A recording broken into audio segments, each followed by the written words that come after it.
ये आंदोलन इंडिया भी का था, ये आंदोलन देश का था, खोजनाई का था, राघोजी भागने का था।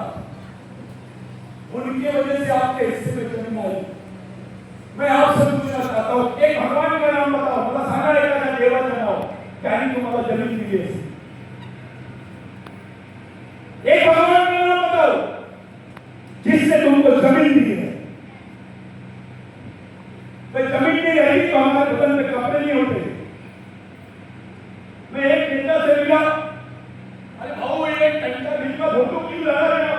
और वो बिल था, बड़ा बिल था, वो पैसे वाला बिल था। वो टंका बिल का फोटो अपने घर में नहीं लगाना चाहता था, उसने तीसरे आदमी की लगाना था।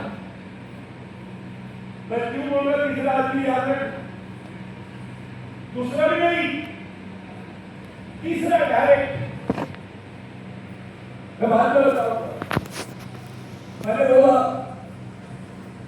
ये जमीन तेरे बाप को किसने दिया, उसके बाप को किसने दिया? तू आरक्षण का करके आमदार बना है, विधायक बना है, मंत्री बना है, आरक्षण लेकर तेरी औकात नहीं किया। तेरे को कोई पूछता क्या?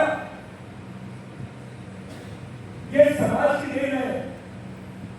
तू जो कुछ भी है वो समाज की वजह से। समाज इतनी बड़ी ताकत है साथ में, इतनी बड़ी ताकत होना चाहिए, इतना दबाव होना चाहिए समाज का कि नेता को बोले राइट तो सो जाना चाहिए। ये ताकत पैदा करो, डर जाना चाहिए लोग। आपने इस समाज को जिंदा रखने के लिए क्या किया? यहाँ का उद्देश्य आदमी जिसको पानी पीने का अधिकार नहीं था, जिसको सड़क पे थूकने का अधिकार नहीं था, उसने अपनी व्यवस्था खड़ी की। आज वो विराम चलाते, स्कूल चलाते, जवान बच्चे, यंग बच्चे भी भिक्षु बन के समाज के लिए काम कर रहे हैं। वो दलित आदमी जिसको पानी पीने का अधिकार नहीं था, अपने बच्चे के हाथ में वो एक ग्रंथ देता है डॉक्टर बाबा साहब अम्बेडकर और उसका धर्म, उसका धर्म डॉक्टर बाबा साहब अम्बेडकर की सोच के साथ जो बच्चा घर से निकलता है तो उसके दिमाग में बाबा साहब की सोच रहती है। वो अकेला नहीं रहता, उसके साथ बाबा साहब की सोच रहती है। एक क्रिश्चियन बच्चा अपने घर से निकलता है तो उसके लिए चर्चे चलते, 16 साल की लड़कियां बन जाती, उनके कॉलेज चलते हैं, वो अपने बच्चे को बाइबल बताते हैं कि बेटा तेरे लीडर बनने का रास्ता है, इसी को करके तू आगे बढ़। एक इस्लामी बात में उसने भाई अपने बच्चे को मदरसे में नहीं, बच्चे को मदरसे में भेजता है, 3 साल 4 साल, वो उसके हाथ में ग्रंथ देता है, कुरान शरीफ देता है, बोलता है ये रास्ता है, तू इसमें नहीं चलता। साथी आरएसएस का आदमी वो 4 साल में अपने बच्चे को शाखा में भेजता है, आरएसएस संजय शाखा में भेजता है, उसके हाथ में महाभारत देता है, रामायण देता है, वेद देता है, बोलता है ये तेरा ग्रंथ है, तो इसी को पढ़। मनुस्मृति देता है, बोलता है इसी को रख। आज पंडित भले होगा एक मंदिर में इंडिया में, लेकिन उसका बच्चा फॉरेन में।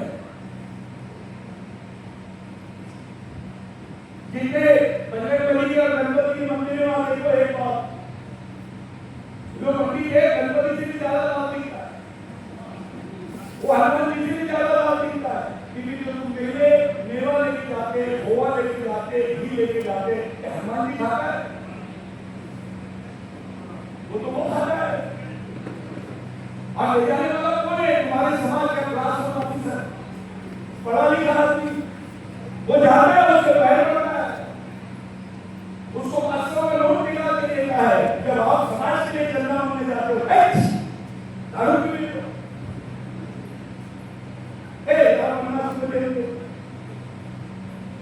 वहां 500 मिल गए और समाज के लिए 50। उसके दिमाग में सम्मान किसके लिए? जो काम नहीं करता है, जो मेहनत नहीं करता है, उस आदमी के तरफ करता है। और जो आदिवासी महिला तो भाई 6 महीने के बच्चे को पीठ पे बांध दिया, गड्ढा खोल दिया, उसके प्रति उसकी सोच है। पढ़े लिखने के बाद ऐसी सोच कैसे समाज टिकेगा भाई?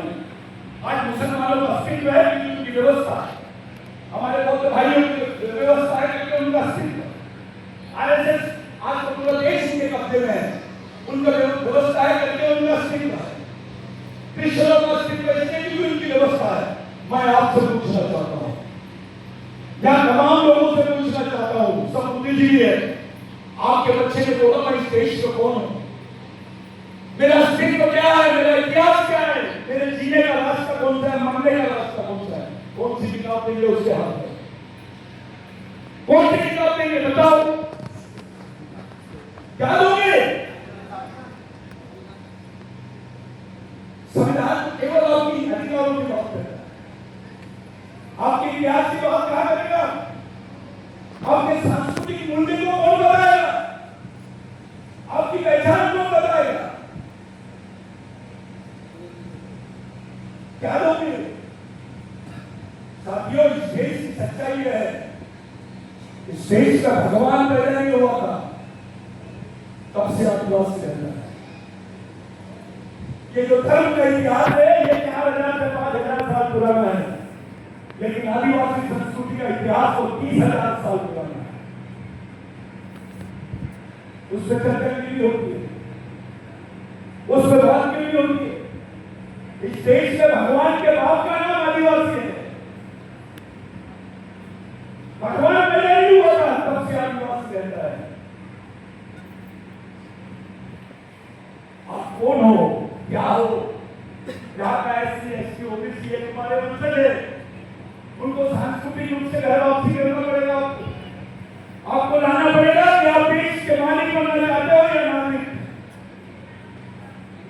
कंटाबिल ने की बात बोला था, भगवान कंटाबिल ने, मैं भगवान बोल रहा हूं उसको, उसके सामने तो आपकी भगवान मिल रहे, उसकी तुलना किसी ने नहीं की जा सकती है, जिसने अपना पूरा जीवन समाज के लिए दे दिया, जिसको फांसी लगनी थी तो लोग पूछ रहे थे कि आप किसके दर्शन करना चाहते हैं, आपकी आखिरी इच्छा क्या है?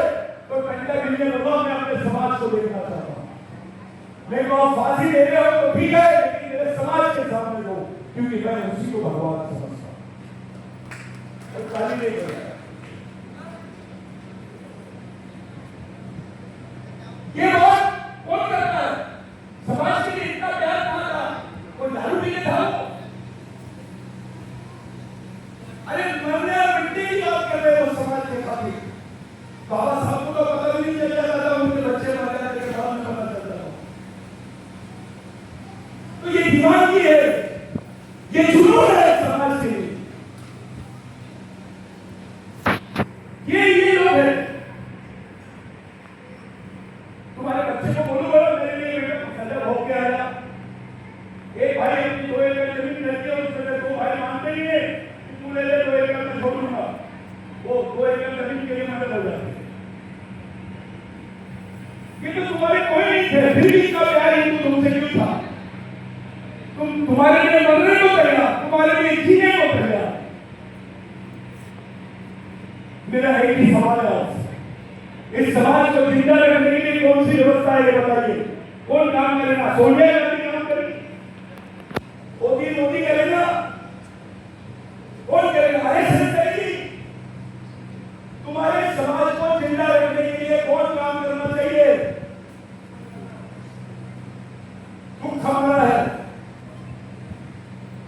शोषण हमारा है, लड़ाई भी, संगठन भी, विचारधारा भी, कुर्बानी भी। तो बाहर का आदमी कहां से आ गया? बच्चा तुम पैदा करेंगे, लड़ेगा दूसरा, एक आदमी बदल लो। कैसे है यार? तुम्हारा बच्चा बोलेगा कि जब इस देश ने मेरे लिए कब्र खोद रहे थे तो मेरा बाप उनका समर्थन कर रहा था, जब मेरी पहचान को खत्म करने का षड्यंत्र चल रहा था तो मेरा बाप उन लोगों के साथ में था जो षड्यंत्र करने वाले थे।